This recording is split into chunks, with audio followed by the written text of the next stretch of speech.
Hello students and welcome to R S academy. जैसे आप सबको पता है कि मैं डेली आपके लिए प्रैक्टिस सेशन लेके आता हूँ, वो भी फिजिक्स का। हम लोग प्रैक्टिस करते हैं फिजिक्स का क्वेश्चंस, जो मोस्ट इम्पॉर्टेंट क्वेश्चंस होता है, मोस्ट इम्पॉर्टेंट क्वेश्चंस, और आपके ये सारे PYQ क्वेश्चंस हैं।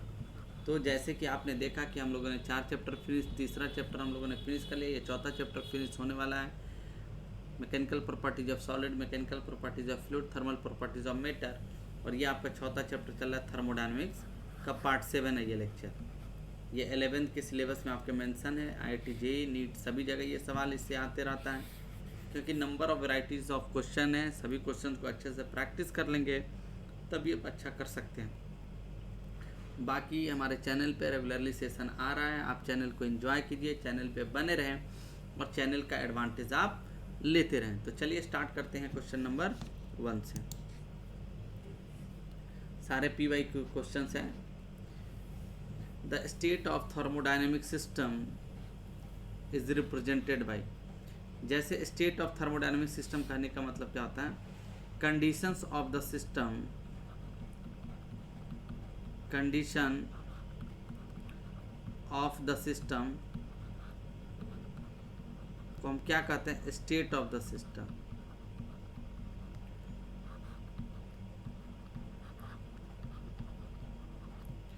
कंडीशंस ऑफ द सिस्टम को हम क्या कहते हैं? State of the system. और चेंज ऑफ स्टेट को हम क्या कहते हैं? प्रोसेस। चेंज ऑफ स्टेट को हम प्रोसेस कहते हैं।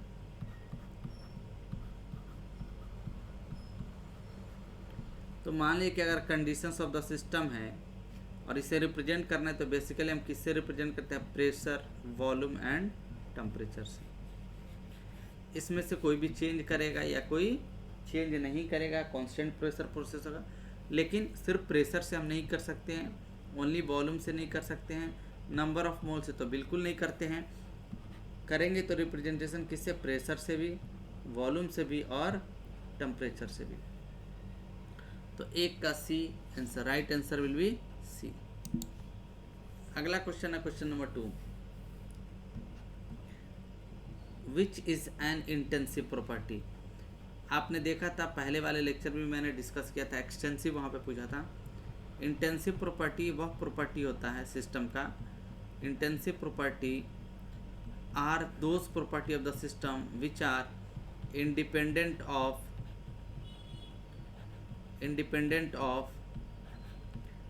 साइज और मास। साइज का भी फर्क पड़ता है। जैसे डेंसिटी ऑफ वाटर की बात कर लें, डेंसिटी ऑफ वाटर चाहे 1 ड्रॉपलेट की बात कर लें या पूरी बकेट्स की मेजर कर लें, सेम डेंसिटी होता है। तो जैसे यहाँ पे वॉल्यूम क्या आपका एक्सटेंसिव प्रॉपर्टी कहलाता है ये, क्योंकि साइज़ के घटने बढ़ने से इसकी वैल्यू चेंज होता है।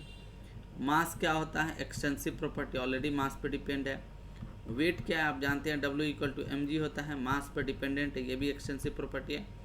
रिफ्रैक्टिव इंडेक्स जो होता है वो इंटेंसिव प्रॉपर्टी होता है, क्योंकि उसका वैल्यू जो है ना मास पे डिपेंड करता है और ना ही शेप पे डिपेंड करता है।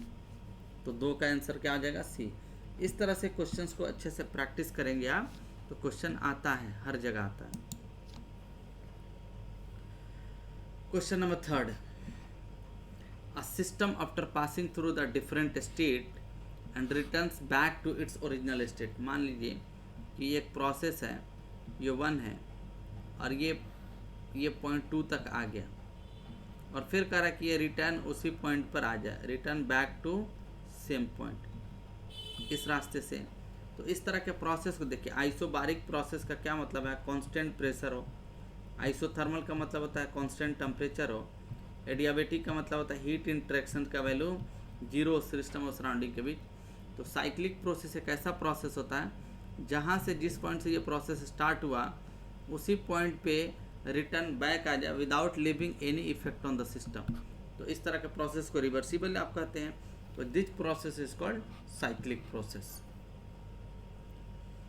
ठीक है, इस तरह से क्वेश्चंस प्रैक्टिस करते रहेंगे। Theoretical question most of the मैंने इसमें उठाया। अगला क्वेश्चन है क्वेश्चन नंबर 4।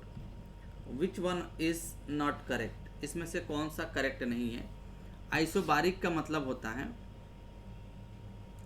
आइसोबारिक मतलब होता है कांस्टेंट। आइसो का मतलब कांस्टेंट प्रेशर। कांस्टेंट प्रेशर हो तो मान लीजिए कि यहाँ पे P1 है और इस यहाँ पे P2 है, तो ये डेल P किसे इंडिकेट कर रहा है? इसे डेल कहते हैं, डेल ऑपरेटर इसे कहते हैं। तो डेल P क्या इंडिकेट कर रहा है? Change of pressure. तो आप क्या लिखेंगे इससे, अगर ये प्रोसेस हो रहा 1 से 2 तो P2 माइनस P1, लेकिन ये दोनों प्रेशर बराबर है तो डेल P का वैल्यू क्या हो जाएगा? 0 हो जाएगा। आइसोकोरिक, आइसोकोरिक का मतलब होता है कांस्टेंट वॉल्यूम।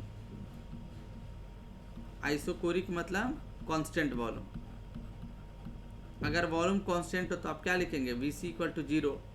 और आप जानते हैं वर्क इक्वल टू होता है P into D for reversible cycle, change of work into PdV।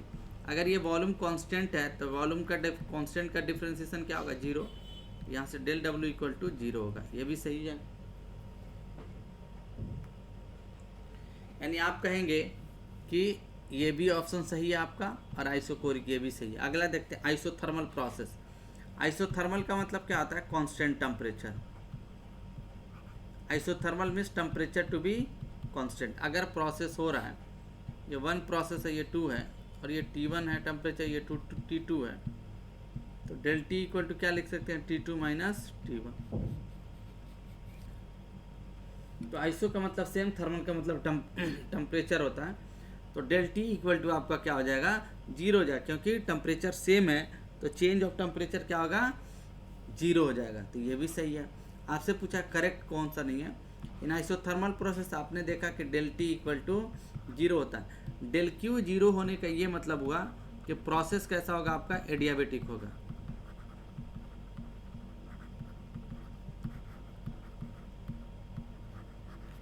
Process कैसा होगा आपका? एडियाबेटिक प्रोसेस होगा। तो इसमें से कौन सही नहीं है? तो आप कहेंगे ये C आंसर होगा, ये D है, सॉरी। तो D will be the right answer, कि यही सही नहीं है, क्योंकि ये तभी वैलिड होता है जब प्रोसेस आपका एडियाबेटिक होता। अगला सवाल है क्वेश्चन नंबर 5। हम लोग कम क्वेश्चंस का प्रैक्टिस करते हैं ताकि एक बार में आप 10 मिनट, 15 मिनट, 20 मिनट में अच्छे से प्रैक्टिस कर लें, कॉन्सेप्ट भी देख लें। इस तरह से करते करते हम लोग बहुत क्वेश्चन का प्रैक्टिस कर लेते हैं। क्या कह रहा है कि del U plus del W। Del U क्या है? Change of internal energy, change of internal energy. और डेल W क्या है? Change of work transfer. और रिवर्सिबल साइकिल के लिए वर्क ट्रांसफर आप जानते हैं। एक इक्वेशन आपने देखा होता है del Q equal to del U plus del W। ये कहलाता है फर्स्ट लॉ ऑफ थर्मोडायनेमिक्स का equation. This equation is first law of thermodynamics, TD। तो यहाँ से कह रहा है कि अगर del U plus del W का वैल्यू 0 हो जाए, इसका मतलब डेल Q का वैल्यू 0 होगा तभी ये इक्वेशन वैलिड होगा। अगर डेल Q का वैल्यू 0 होगा तभी ये इक्वेशन वैलिड होगा। और आप जानते हैं डेल Q का वैल्यू 0 होना कहने का मतलब क्या हुआ कि सिस्टम और सराउंडिंग के बीच, जैसे ये सिस्टम है और ये सराउंडिंग है, तो इसके बीच हीट इंटरेक्शन 0 हो जाए, तो इस तरह के प्रोसेस को हम क्या कहते हैं? एडियाबेटिक प्रोसेस कहते हैं। तो प्रोसेस कैसा हो जाएगा आपका? एडियाबेटिक प्रोसेस होगा। एडियाबेटिक एक ऐसा प्रोसेस होता है जिसमें हीट का इंटरेक्शन 0 के बराबर होता है। आइसोथर्मल मतलब temperature constant, isobaric pressure constant, isochoric constant volume होता है। तो ये तभी पॉसिबल है जब एडियाबेटिक प्रोसेस हो जाए। तो आप कहेंगे ए इज द राइट आंसर। अगला सवाल है क्वेश्चन नंबर 7। यूनिवर्सल आपने देखा था, 2 इक्वेशन हम लोग पढ़ते हैं, PV इक्वल टू nRuT। ये कहलाता है यूनिवर्सल गैस कांस्टेंट।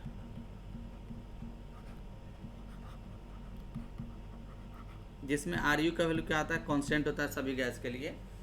और एक इक्वेशन हमने पढ़ा था PV इक्वल टू, तो यहाँ पे equation CP minus CV equal to क्या होता है? R होता है। तो यही कहलाता है यूनिवर्सल गैस कांस्टेंट, जहाँ CP क्या है? Specific heat at constant pressure, और CV क्या है? Specific heat at constant volume. तो CP माइनस CV क्या होगा? इसका आंसर हो जाएगा। तो जैसे कि आपने देखा कि हम लोग छोटे छोटे कॉन्सेप्ट को देख रहे हैं, पूरी अच्छे से प्रैक्टिस कर रहे हैं। बस आप चैनल पे बने रहें और चैनल को आगे बढ़ाते रहिए। आपका चैनल है, और भी लगातार हमारे सेशन आ ही रहा है। बायोलॉजी का जल्द सेशन स्टार्ट होने वाला है, तब तक के लिए फिर मिलते हैं अगले सेशन में। Thank you for watching.